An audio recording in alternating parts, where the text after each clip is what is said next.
Saudi अरब ने एक ऐसा कदम उठाया है जिसने भारत के बढ़ते निर्यात सपनों पर अचानक ब्रेक लगा दिया और इसी के साथ एक ऐसी चाल चली गई है जिसका सीधा संबंध पाकिस्तान से जुड़ता दिख रहा है।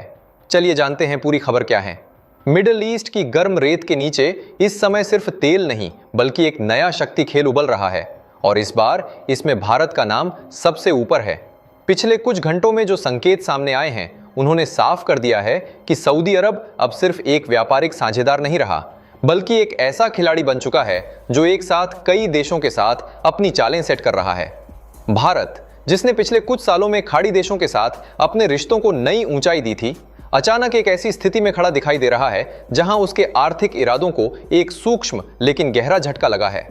सऊदी बाजार, जो अरबों डॉलर के खाद्य आयात पर निर्भर करता है, वहां पोल्ट्री और अंडा जैसे क्षेत्रों में भारत की एंट्री को लेकर उम्मीदें तेजी से बढ़ रही थीं।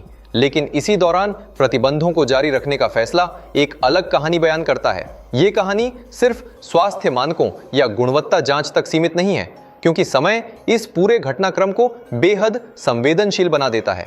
जब भारत अपने खाद्य निर्यात नेटवर्क को खाड़ी में फैलाने की कोशिश कर रहा था, उसी समय सऊदी अरब ने अपने दरवाजे पूरी तरह खोलने के बजाय उन्हें आधा बंद ही रखा।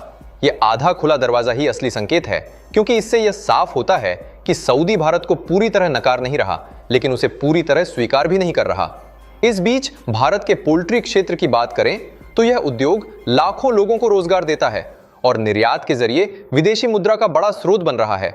सऊदी जैसे उच्च मूल्य वाले बाजार में एंट्री मिलने का मतलब होता है स्थिर मांग, लेकिन प्रतिबंध जारी रहने से अनिश्चितता बढ़ गई है। अब इस कहानी में असली मोड़ तब आता है जब पाकिस्तान का नाम इसमें जुड़ता है। खाड़ी क्षेत्र में लंबे समय से सऊदी और पाकिस्तान के बीच सैन्य संबंध गहरे रहे हैं और हाल के दिनों में इन संबंधों में फिर से तेजी आने के संकेत मिले हैं।